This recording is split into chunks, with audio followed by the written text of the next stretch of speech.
is awesome. I don't know. But so do you think Darren knows he made any mistakes there? No, I think he's just happy to pull the pot in, which is fine. I mean, he did win the monies, just not as much monies as I might have won if I was in the same spot. If we could all see the cards while we were playing. Yeah, well, that too. He made money, but he did lose money. So Yeah. and at the same time. And it looks like Chad agrees with me. Yes. I love when Paul does a tablet because he just blends into the background. It looks like just a pair of arms. It's like a green just screen sticking out. Pocky says Darren ain't aware.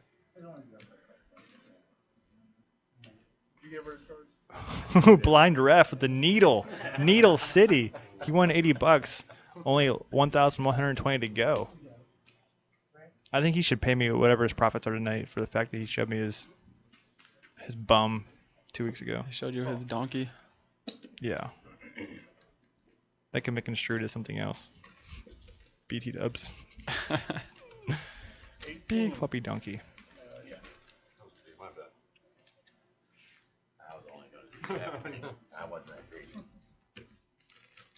It's like Mike's getting after here, the old 4-8. Which is really funny because I think our second or third hand, it was similar to this, and Darren pumped it up with the 4-8 as well. Yeah, I also agree with. I mean, I do agree with his re-raise on the turn. It just, I feel like you don't have to make it that much.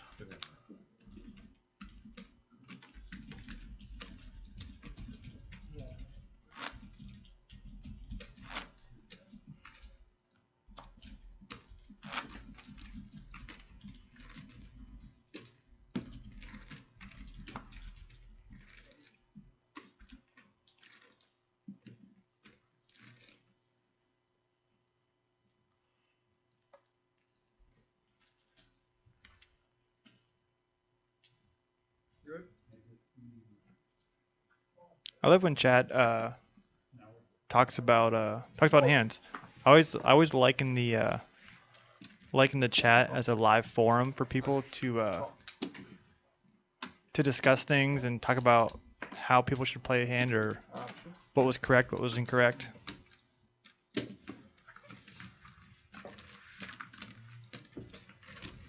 Five players.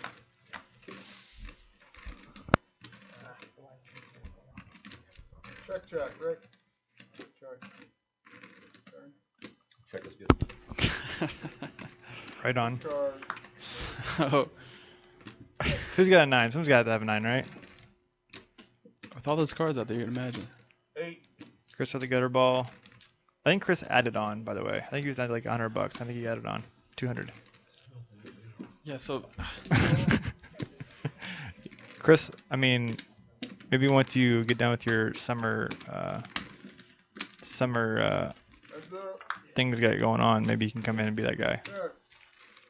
Obligations. That's the word I was looking for. Obligations. He's saying they need a B million at the table, pretty much. Coming. July 30th. Chase the bracelet. B million will be on the table, talking all that ish to all of us players, and in most of friendly of ways. Like we said, we don't tap. I usually hit him with the reverse needles. Do you want to talk about any of your strategy leading up to that day, or are you gonna keep it all under wraps? I'm gonna kind of keep it under wraps. I mean, it's just gonna be a typical tournament. I'm gonna play for points, and Are you trying to like perma tilt somebody like week 1, oh, definitely. When do I not try to tilt somebody? like Posse? Yeah, I mean, he's kind of hard to tilt though. He really is. Like He kind of always has that. He's fun, and he's kind of Teflon. He just let roller off his back. I'm gonna try my hardest though. I mean, I really want to win. You know, I want to show the world that I can actually play poker. Yeah, and not just talk about it. The world will be watching. It's gonna be amazing. But I'm just gonna do the Rocky thing. You know, I'm gonna be running and exercising and trying to eat right. You know. Yeah, that's mouth. That's my mouth right there. I'm making those noises with my mouth. That's what she said. I don't know. I'm not sure what that All right, meant. so raise to 8 by Maverick. 5 players. Oh, Chad, I love you. How is this happening? I don't know. So this is what happens when you have No, he raised what under the gun +1. So How is the button flatting ace king? So Brian flops well-ish. That's a hyphenated word. Well-ish. I mean, maybe that's how he plays ace king. He knows that he doesn't want to bloat the pot, and he wants to just see a flop and Maybe he knew it was play coming it like it's maybe only he ace knew- high. I think he knew it was coming out diamonds. And Possibly. Brian making a set. I'll tell you what, Brian is going to be really ecstatic here to not get any blowback from any diamonds.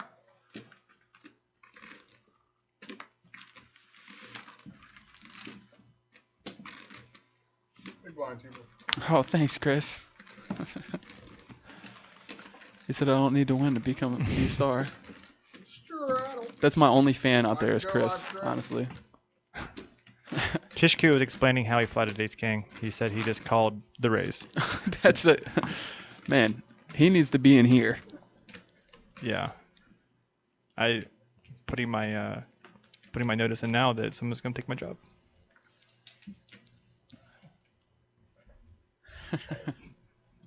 Right on, Kishku.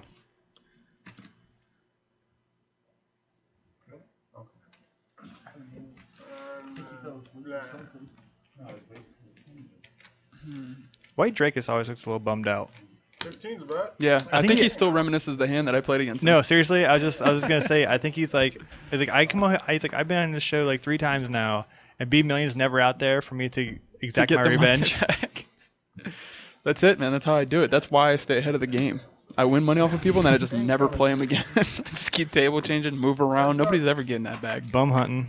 And then I just disappear. Self burn.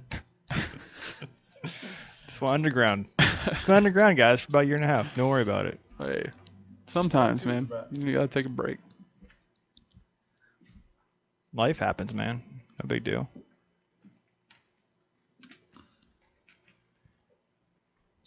You got coupons? Jerry making jokes. Darren was $1 short in that color. He has to get a coupon. See, and this is the thing we're seeing. They're actually playing poker because, Darren knows Mav's game by now. They've played a few times together, and Just because he's there's more two, than happy to float with a pair just to see what Mav's gonna do. just on because there's turn. 2 overcards doesn't necessarily mean that Mav has squashed it head on.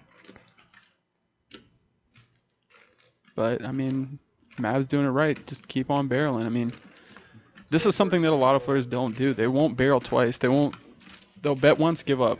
And you have to understand at like this level, a lot of people are floating you with like insane hands that you would never put them on, like bottom pair, like mid pair, and like it's stuff that they'll fold on the turn. I honestly think that barreling twice and 3 times it's just good for the soul. Like I just like the adrenaline rush of it all. It's just fun. Last night I had a spot like that. Where you just barreled. Jack 10. Oh yeah. Sorry, Steve. Steve. Sorry, guys. I'll knock off the inside jokes. Inside, whatever. But if you were watching last night, Trevor did. He really did barrel. I was like Donkey Kong up in there, hopping in barrels. He unloaded the gun on old Steve. Yeah. Been nice to set on the turn again. Especially if you got a big cleaner. I just saw Chris's comment. All right, let's see if we get a button raise here. Or if you're bad for Dan, because he's got my favorite hand. It's so true too. I really do. I feel like we gotta just chip caddying, just walking around with chips. Hey. The weird part is you actually carry it around in a golf bag, so you actually look like a real caddy. Shout out to Zach. I see you. I see you saying hey. 32 to you. Thanks for stopping by. Watch some of this poker goodness.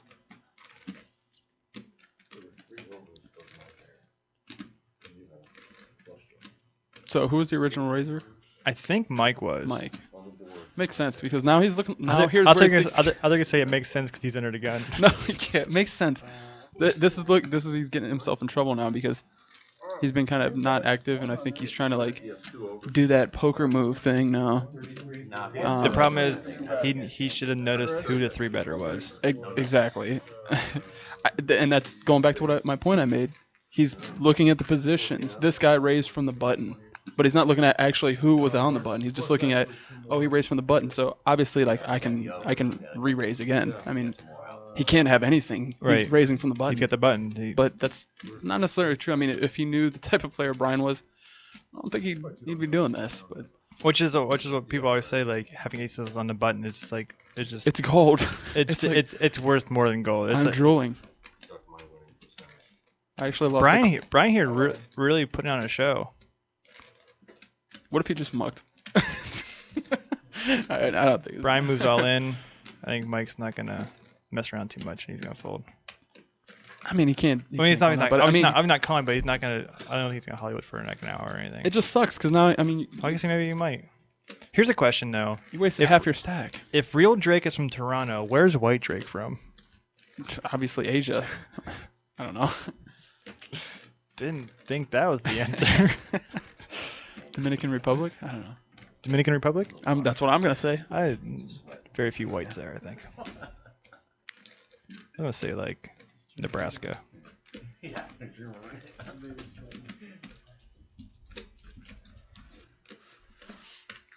I mean, he's gonna fold it. He's just like, look, I had a good hand, and you just showed me you had a better one. So last week we had a situation where someone's cards read as King 8. You don't think that was a situation just now, do you? No. His hand read as King 8, but what in fact he actually had 2 kings. I don't think that's it. I don't think that's the scenario. I think that he just got caught and he doesn't want to show, he doesn't want to muck super quick and be like, oh, you caught me. Let's talk about that theory for a second. So say he just like snap mucks, right? Mm-hmm. Where do you put that? Like, does that change everyone's image of him? Can he then in turn use that against his opponents? I think it would to the ones that are observing that. So like the ones that are paying attention to that kind of stuff, I think that's something that they can pick up on. And I think a lot of people don't pay enough attention to stuff like that.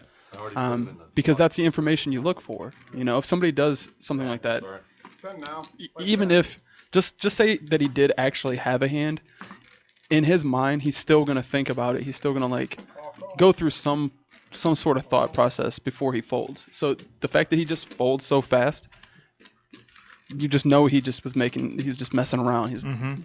So it's something to note, and it's something that all the other players should note too. But I think if you had like a thinking game and someone spotted that so and so is raising light and folding to shoves, then you can do it later.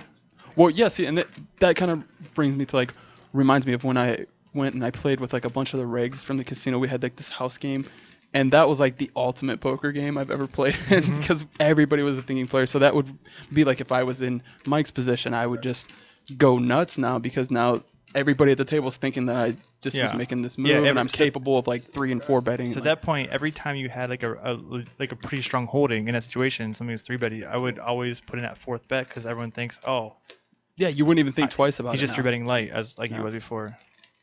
Or you can even go further and do it again with trash, and people will respect you because they knew the last time you didn't have shit. Exactly. I don't know. Maybe. Tibor gets it done. I actually don't think I think someone else had a better hand there, but Tibor used the power of the bet. Oh, are we having an earthquake? Earthquake.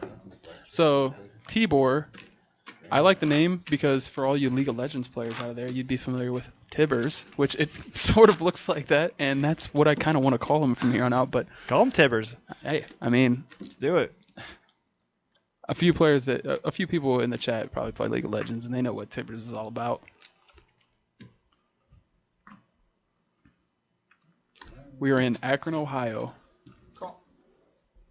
The Dreamland. What's up, Jonathan? So here we go. Look, Chris. Welcome back, my friend. Would expect nothing less of him to limp under the gun with 4-7. Yeah, actually, we should. He hasn't played for like 2 or 3 hands, so I'm happy to see that he's in a pot and alive. Yeah, we're making sure he's still moving and everything is going well.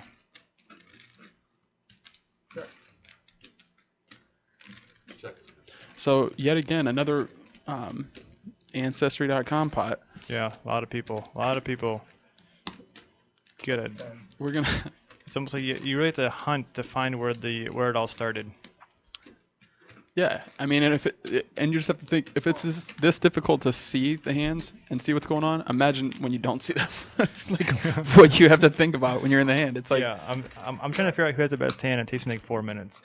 right. It's just for everybody out there. I mean, if you're just starting or you're playing, you're going to the casino and you're trying it out or whatever. I mean, just don't do that. Don't limp. That's the mistake that a lot of new players make. Everybody wants to see a flop. Everyone wants to see if, they have a chance to win, and it's not like that.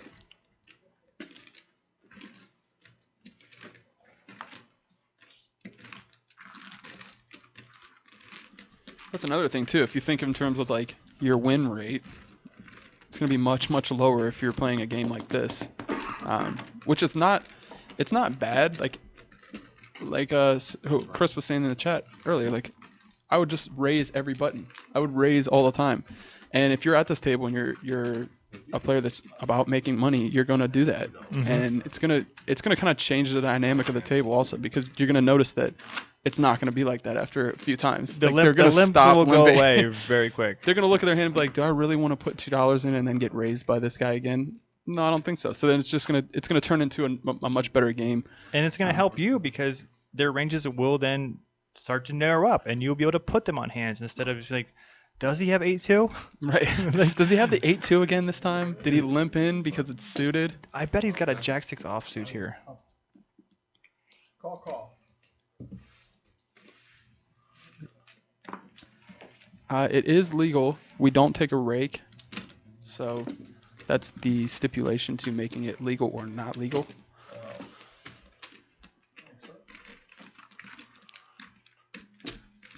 4 players.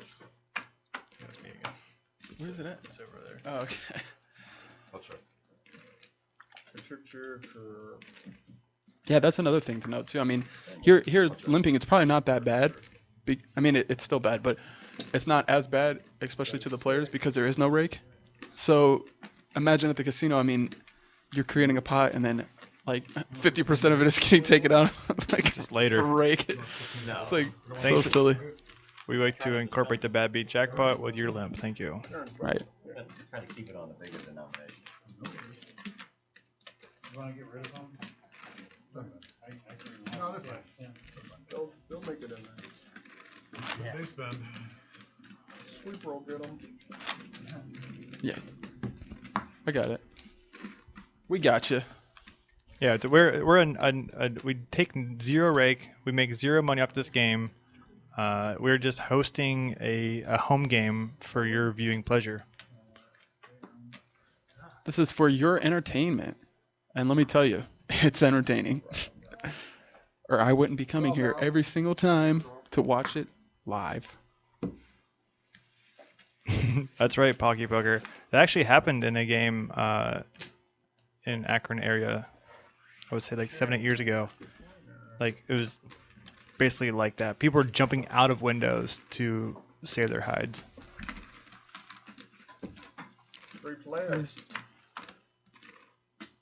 What's up, Honey Badger? Thanks for the kind words. Suited Dan under the gun with his Queen 7, raising it up.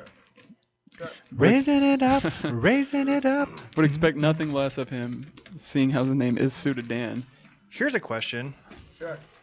How much of him feels like he has to do it? Now that his name is that, and Yeah. he has to like kind of hold up that. Like if someone caught him folding suited cards, like they're gonna come like cut a limb off. Like, dude, I it's don't know. alright. That's a weird thing. Like you would think over time though, you would realize that it's not doing you any good by always playing the limp hands. Question Or 2: would he suited hands. ever Heads up in your first. was confess to it? I guess is the word. I don't think he would. I think I mean, I don't know. I would honestly love to ask him, like, hey, on this hand under the gun, what were you thinking when you raised it up with Queen 7?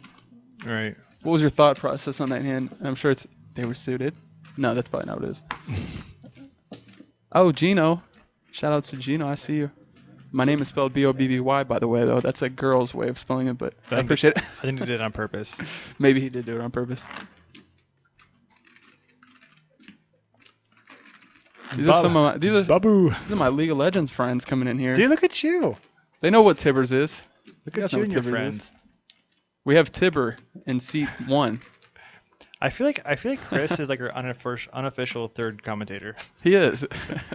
Just wrangling. He's just wrangling the chat, keeping him in line. Step 1, lose money. Step 2. What is it? You see Kishku?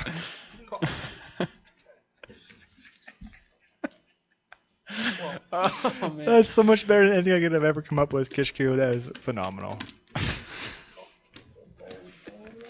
Just when I don't think I could ever love Twitch more, things like that happened, and I'm just so happy. So your juvie friend Mike raises it to 12, and we get 2 callers. Going to the flop. I think 4-6 is going to somehow. You come here for the commentator. Well, there is 2 of us. Which one do you come here for? Oh, don't pit us against each other. All right. Just morph into one person, and everyone's happy. Man, I wish I knew more Drake songs. That's false. I don't wish I knew, but for this moment in time. Yes, I mean, Mike's basically doing what you should do. I mean, you raise it up, you get callers, you're in position. I mean, he's got a royal draw. Checks to you. I mean, 2 people check to you. It's weak. There it is. So we'll see what happens. Maverick's not folding too fast, though. He kind of feels it. Oh. I was not expecting that. Not going to lie. Heads up. I'm interested to see what his plan is by calling that. I was trying to figure out what scare cards could come on a turn that he could actually represent. Check. All right, boys and girls, this is where we separate the The men from the boys. yeah, the 10th graders from the 11th graders. Don't even know. Don't just stop. Just rewind that comment. So here's where the heart comes in. You know? 50, Paul. Right? 50. So we generally see smaller bets in this game. People actually kind of bet more like a tournament than they have in cash. But now that Mike is bluffing, he can actually bet bigger, more like 2/3 style. Maybe like 2/3 a pot. Dude, it's so scary sitting right next to Mav and bluffing him. I mean, he's bluffing me the best of it, but still.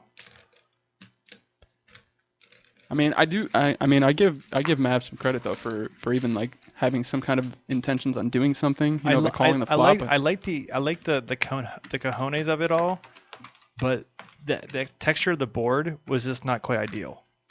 Like, yeah, I mean, it's like basically Mike has almost like ace or nothing, so it's you're kind of getting yourself in a sticky situation. Like I said, like what turn cards can he represent if Mike slows down or if he plans on check raising? Like, it just doesn't make a whole lot of sense. I think check raising the flop, if that was your plan, I think that makes a little bit more sense. But it's all right. I mean, who knows? Maybe Mav has its master plan that, you know, he's letting everyone know, like, oh, I call weak, and then he lets people bluff into him. He's then gonna just lay the hammer down. Yeah. And by hammer, we mean his hammer. Call.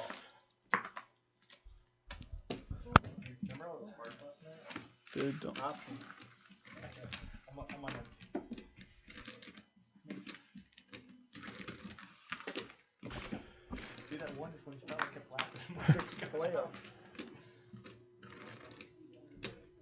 So here we are. Ancestry.com flop. I'm glad we have a new name for it. Dude, it's not Family Pot anymore. It's Ancestry.com. No, it's the Olive Garden. When you're here, your family. Yeah, exactly. I mean, I love it, but and then now here's Mike, just getting the goods. Five for each of them. Wow, all the goods. Brian top pair. He's gonna bet out, obviously. I mean, you're multi-way. He's like, you know what? Everybody check the flop. Nobody has anything. I'm gonna bet out. Try to get some value for my ace. And little does he know that Mike's see, and me personally, the pot's so small. It's a limp pot. I have a feeling that if I was playing this hand and I had ace 5, I would just definitely raise on the turn. I mean, I don't see any reason to just call. And let's get some more money in the pot. I mean, do you want to win a smaller pot? But I guess I'm bad, and he's getting extra $20. 45.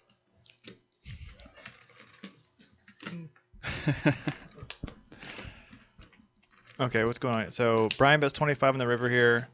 I think he's actually trying to get. I think he's value betting. I mean, sort of. He could be chopping with a lot of aces. Well, yeah, especially when the queen comes, like that's what he feels. He feels like, he's basically. I mean, it was a limp pot all the way around, so he feels Ooh. like he's chopping with a lot of aces. And this is actually, I like. This is actually kind of sick. This is a kind of a sick play by Mike. I mean, unfortunately, it's against Brian, who seems to have a little bit tighter thought process. Like, I don't think he's gonna just go crazy and pay off. You're fine. No, just keep talking. What? I'm just thinking stuff I can't see on air. That's all. Oh, you can say it, dude. I can't. We're on Twitch. Damn, that's fair.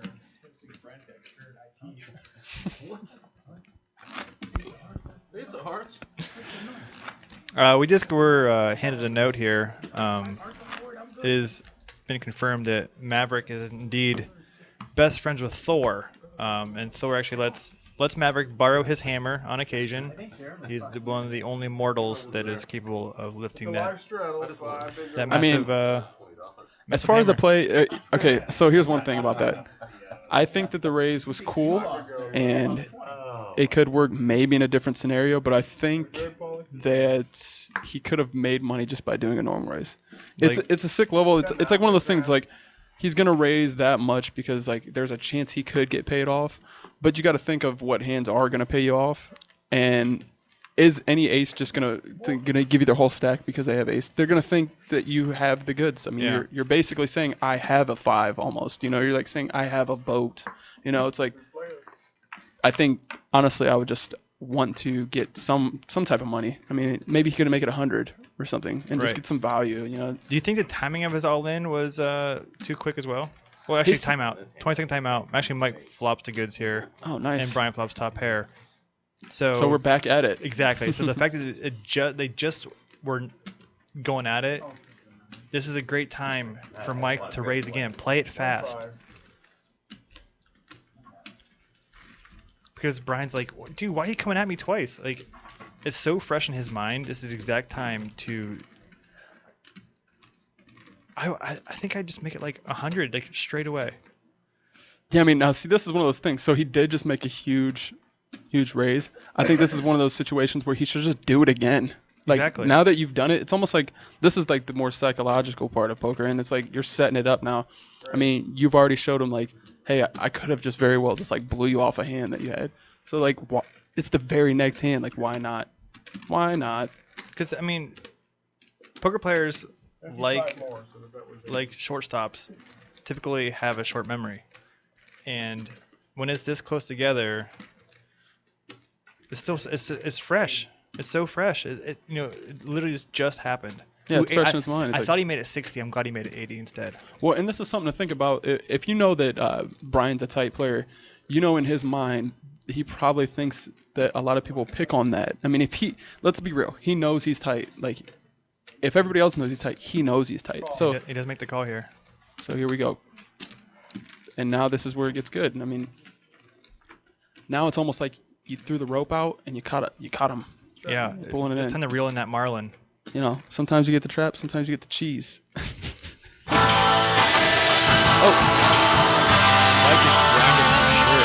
Mike is grinding for sure.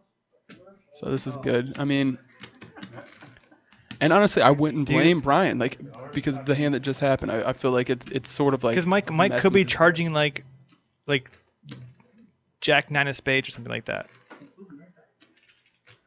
Just hammering away. We'll switch it back to Brian and see if he's sweating yet. something must be going on in the chat because everybody's like, my ears. I don't know what's happening. Well, that's right. We can't hear those. They can all hear those. It's just a grind. Relax. It's all good. Amateurs. Indeed, we are. What about the sizing? From 80 to 90. I might have made it a little bit bigger, but I mean, To look bluffy. This looks value-y. yeah, this all of a sudden, like, you turned it from like, hey, I'm trying to blow you out of the pot to now like, here, I'm trying to get all your money in by the river. Which I don't even know if he makes 90 and calls. Yeah, I mean, it'd be fine. It'd be a perfect like river bet, but Oh, I didn't realize Mike was shortish. oh, that makes a lot more sense. Yeah. So I guess in that case, he should have bet more on the flop He should've- to allow himself to maybe just He should have jam. did that, or he could have just Not shipped it on the jam, but- turn. I mean, he made the big bet the last hand. Like, why not just ship it on the turn and then see what happens? Good fold You by put him- Brian, though. You put him on a decision, and I think 90 makes his decision easier than if you would have shipped in that position. So this is the hand that I think he should have did the play he did last hand. If he could have flip-flopped it, it would have been Exactly. ideal. Because I think that would have been more likely to get paid off.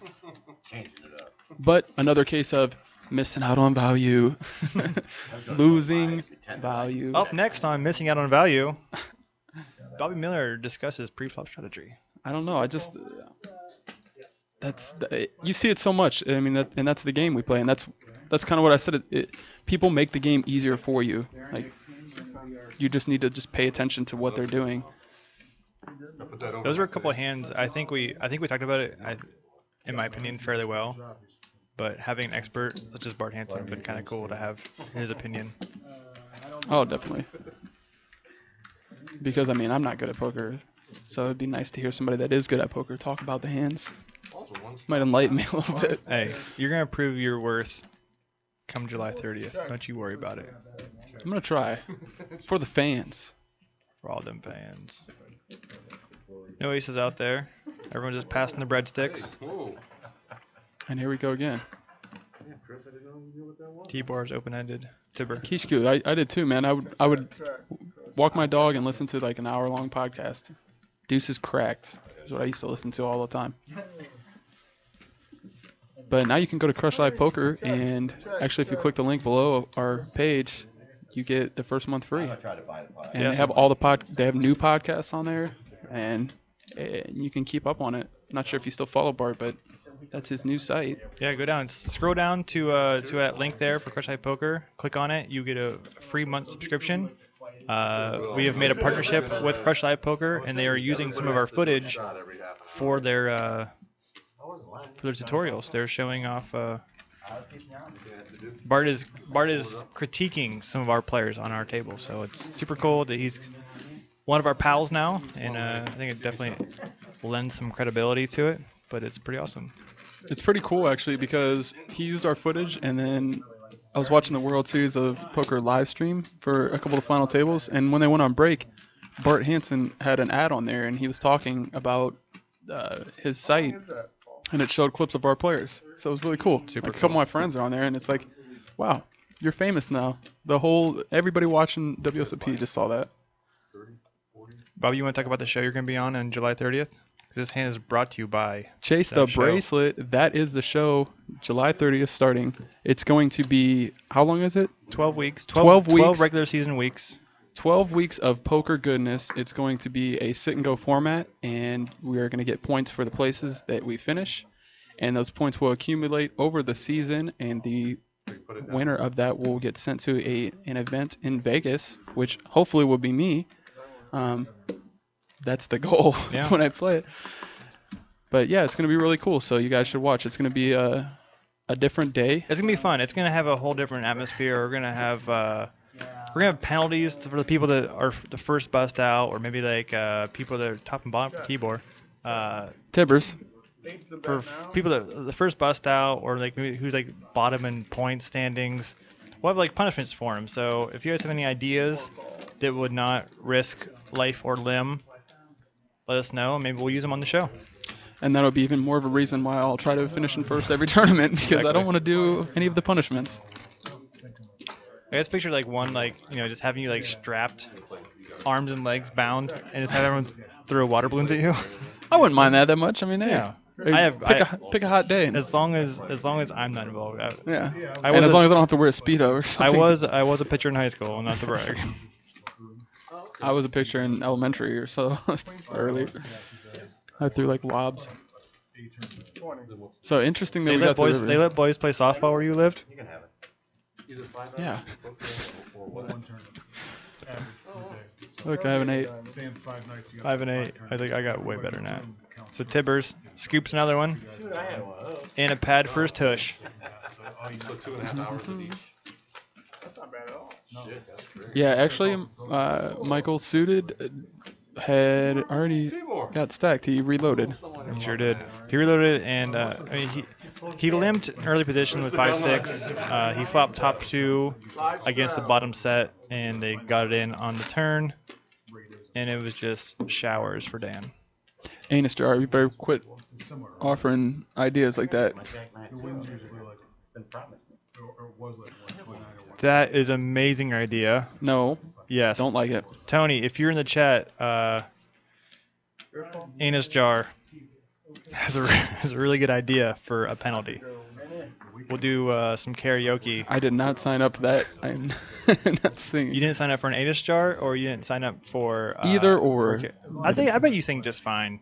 You just put on some crisscross, you'd be ready to go. I mean, some do say I have the voice of an angel. Some say I have a radio voice. Yeah. I don't know what any of that means. So, I mean, I'll be fine. You have a face for radio and the voice of an angel. Is that what you're saying? You're okay then. This is a perfect spot for you. See, everyone always wants you to sing. Oh man. Salt and pepper? Let's hear some ideas. Add that to the idea jar. Oh, Tony. That's where our ideas go, actually. Well, you've heard like a curse jar? Yeah, we used to have the old A jar. Well, then what's his name for? What do you put in that jar? All right, so heads up. Up there for Mikey. Was Maverick the pre-flop? I believe so. Okay. He's just staying in flow. Don't mind this. 25. Win by TKO. That's a pretty solid joke. I like it. Do you know if we're taking a break tonight or probably not? No, if you need a break, you can step No, out. I just because on the break I was going to post the video of that hand I played with Mike because I have the time and everything on there, but I don't want to take away from our right on. people watching.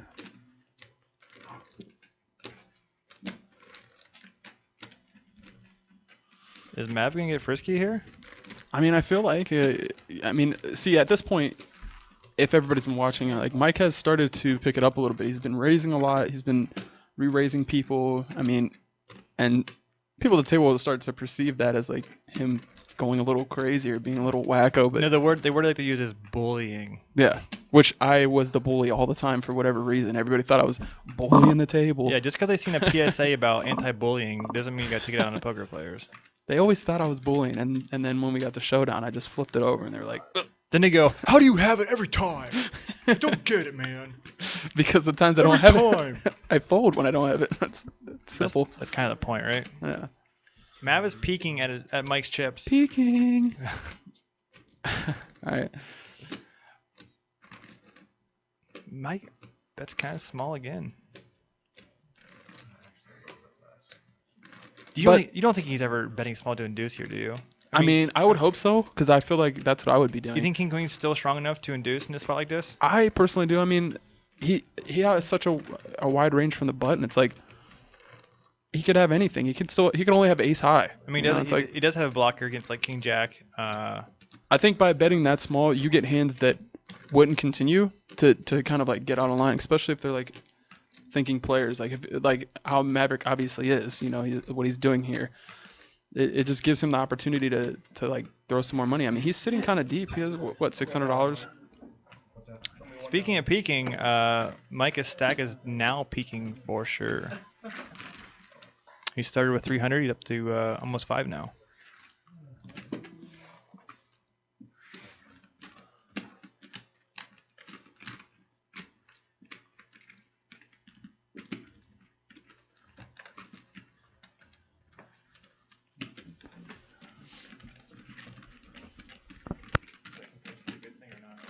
I don't know.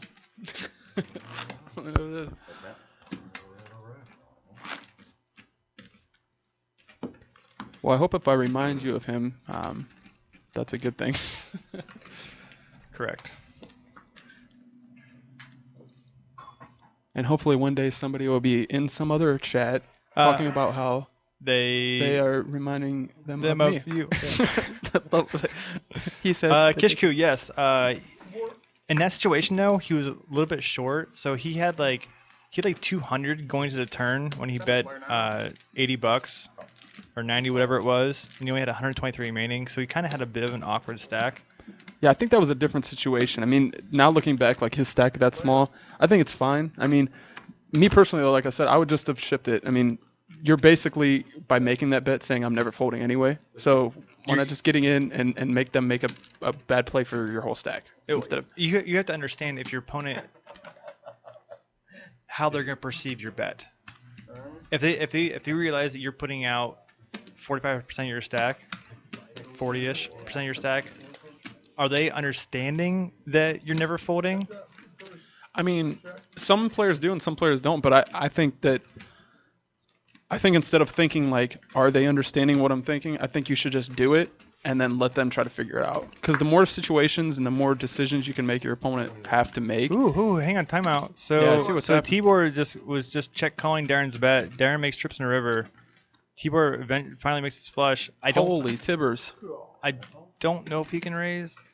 I mean, I guess so. I don't think he can raise, and I don't think he will, but it's still kind of like, holy. Like,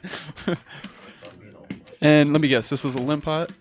I mean, I don't know for sure. It had to have been. Tibor's never calling a raise Good answer. in the cutoff there. I'd appreciate it if you call him Tibbers. Sorry. Thank you.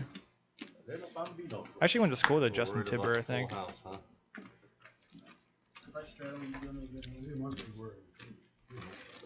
So we're talking about. This is another thing I need to start working on doing. I'm talking myself in the mirrors, remembering what I was talking about before. Talking about if Mike rather is betting 90 with 123 remaining versus shipping, What's that? is Brian ever going to perceive that 90 as I'm never folding? So it's like effectively I'm going all in. Well, and that's what I'm saying. Or is all in just so scary that he thinks that betting 90 seems like it might get called? That's what I mean. If he's going to perceive it as he's never folding, then if you're in Mike's spot, why not just ship it? Because if he's already perceiving it as you're never folding and you're all in, you might as well be all in because he's making the same decision, but for less money. So you might as well just have your whole stack in. So if he makes the wrong decision, you get it all. I mean, I don't think he's ever going to just call 90 and then that's it. Yeah. I think it's like a good debate to have, like the psychology of moving all in versus making a bet that still signifies that you're going to be all in. Something to play around with. That old bet sizing. So we finally have someone doing the right thing with Ace King. So is a straddle pot limped around to the big blind. Big blind made $35 and shows everyone that the raising is a powerful thing. Raising works, and you get dead money. Yeah. Way on the other end. Cocaine's a powerful drug, and raising is a powerful thing to do as well. Equally, in the same, they're basically the same thing. Yeah, that was a straddle TKO. I wonder how much dead money Murder Rick picks up. Zing! All right. Boom! All right. Solid. That was bad. I'm bad at jokes. There's an open mic night this weekend. Bobby is headlining. EMF me, IMF him, and Who up to? All right. little Demo, no, what's his name? Yeah, he's cool. Oh, the dealer? Yeah, that dude he is was cool. dealing and I'm interested in what they're talking about right now. I feel like I can hear him really well. He's literally throwing his money into the pot. I'm like, and all I said was, "Really, dude?" And he looks at me and he's just, blah, blah, blah, blah, blah. I'm like, and then so I'm like messing with him. He's like, "You want to go somewhere? You want to do something?" I'm like, "Yeah, I want to play poker. Shut up and sit down." He's like, Go to Swenson's and give me something. All right. All right, so they're passing their breadsticks again here. I'm just making him worse. 5, 6, 7 out there. Sean comes over. Matt with top pair. This guy won't shut up. Stu? Finally, got Darren the gutter ball. Dan's open-ended to the nuts. And again, I mean, look at this. Like, here's the thing I don't understand. Everybody's limping in. So, say you did flop the nuts. Like, what are you expecting to happen after you do it? So you limp in with 4-7. You limp in with. There's the nuts for Dan. Yeah, but what are you really gonna get out of it? You know, it's like it doesn't make sense to me. You're just basically gonna play for a small pot no matter what, and the big pot's gonna be either cooler. Somebody's getting cooler. So Right. it's silly to me to do it. That's why I try to just avoid limp pots. I just try to take the money before the Go flop. on, take the money and run.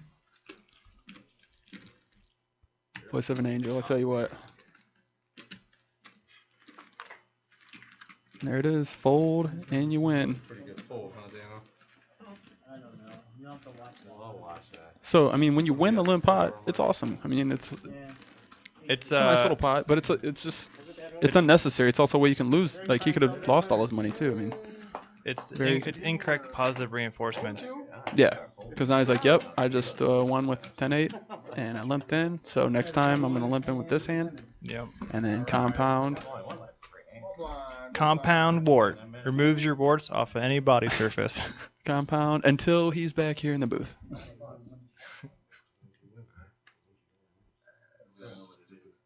Yeah, I mean that's basically what it is, Flash. It's like you turn it into it truly is a gamble. So like when people look from the outside at poker, and those are the people that say, "Man, it's all luck, it's all gambling." Like that's because they look at this. This is what they see. It's like limp pots all around. Or it's also people that took really small sample sizes and lost when they went in with a good hand. There's still people are never usually drawing dead. That's why I mean it seems crazy, 10-8, I've but heard that, yeah, I agree with win by TKO. It's raise it up, you know. Three players. I like to raise an amount at a table that is going to get me 1 or 2 callers, you know. I want to try to get heads up preferably. I mean, why not? Yeah, I mean you don't Narrow want, the field. you're not you know? trying to just steal $3 every hand. I mean you generally want to get called pre-flop unless you're running some sort of icky bluff. Oh, I love them icky bluffs. I feel like a king's coming. Oh, I mean now I feel like he's definitely going to see a river. I mean, you picked up the king high flush, and you have ace high, which you probably are thinking is almost good, but I'd still be a little scared. You're against Chris. 40. I mean, you can have anything. And he's calling along. If I'm Chris, I'm just putting my kids in the Yep. middle.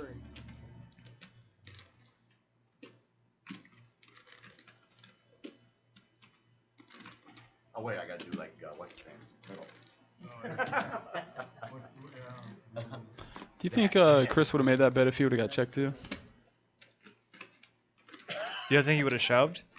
I don't think he would have shoved, but he probably would have bet something. I might have just checked called. He might have shoved out of I don't know what else to do. Yeah. Just because like I mean that's a reasonable thing to do.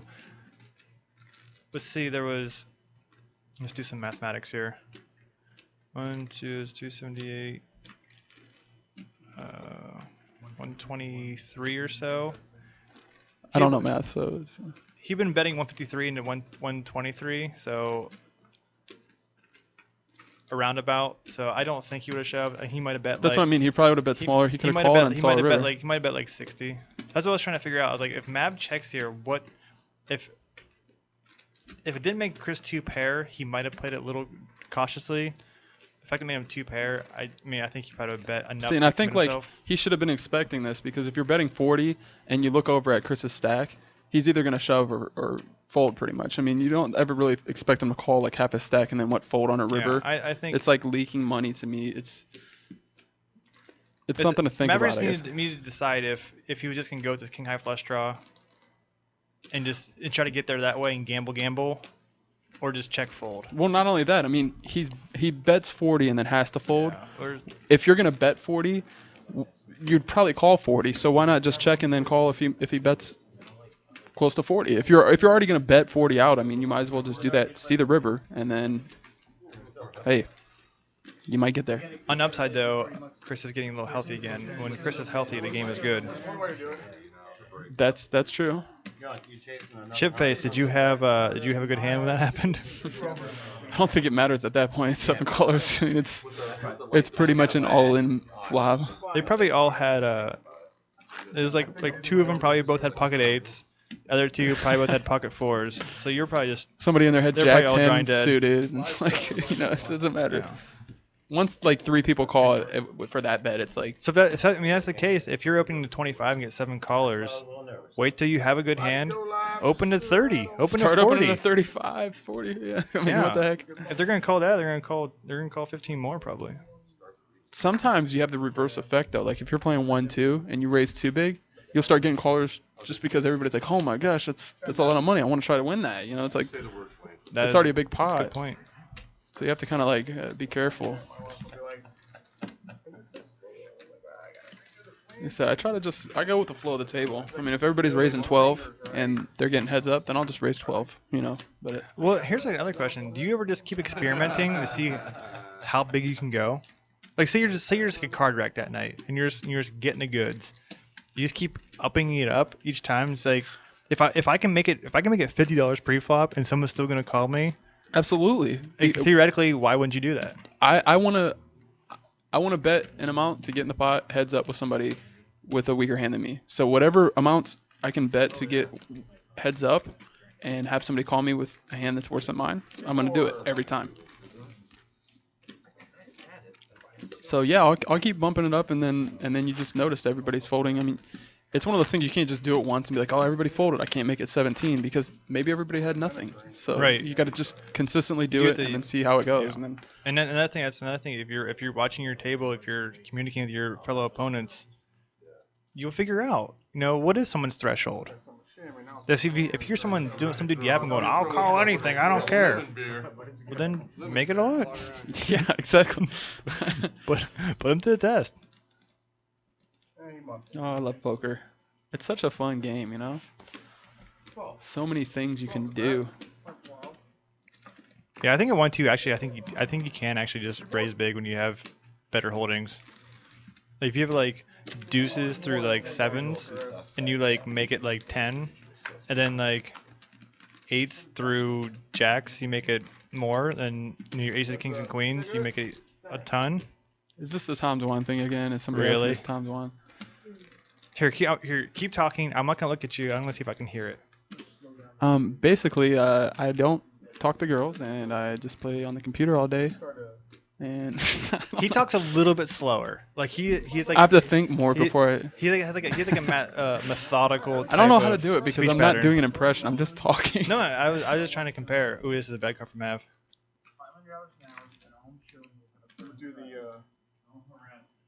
I think you should start saying yes that you are Tom Dwan. Yeah, it's times one. We hooked a big one here, guys. We got Tom Dwan in the booth. Here on Twitch, straight from Dubai. Yeah, that's probably where he was. I don't know. That's where I would be if I was Tom Dwan. I think he's still in Macau. Macau, of course. And Chris boom. just flatty patties. I thought you might have had ace junk. And you did have ace junk. Good read. I thought you had ace junk. I would just call. I honestly am going to start using that ace junk. Put it in your anus jar. Like I'm a skid. Wow. How many hours have we been on here together so far? And that's our first musket reference. Oh man, what a great day. The day you loaded the musket? Or the day that the musket was invented? Oh man, I almost had water come out of my nose now. That would also be I wish that I could tell you guys the story. I mean, I feel like I can, but I'm not going I to. never knew. Something happened. I made up a name for somebody. Female friend. Yeah. Ah, see?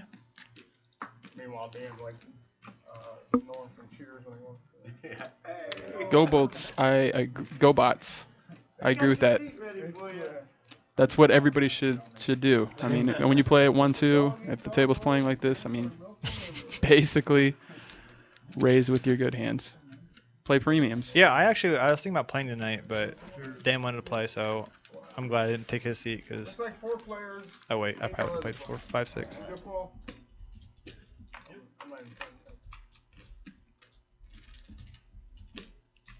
What were we talking about? Tom Dwan? I don't know. Somebody else called me Tom Dwan. You guys are crazy. If you guys follow B Million on Twitter, he will follow you back, and he will DM you the entire story. Yeah, that's true. I could do that. At B Million 315. Get on it right now. It's probably not as interesting though No, to it is. anybody. 'Cause he'll send you pictures. Stop promising them. Stop promising. And he'll them also sing you a 90s karaoke song. All those right. things wrapped into one if you follow him on Twitter at BMILLION315. Oh, man. We actually got a hand brewing here.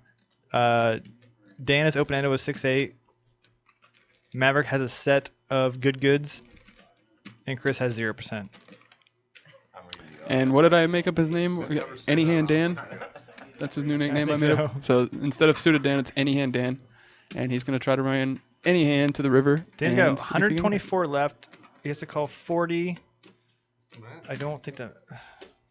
It's just that he shouldn't be doing this. He shouldn't even be in the hand. This is, I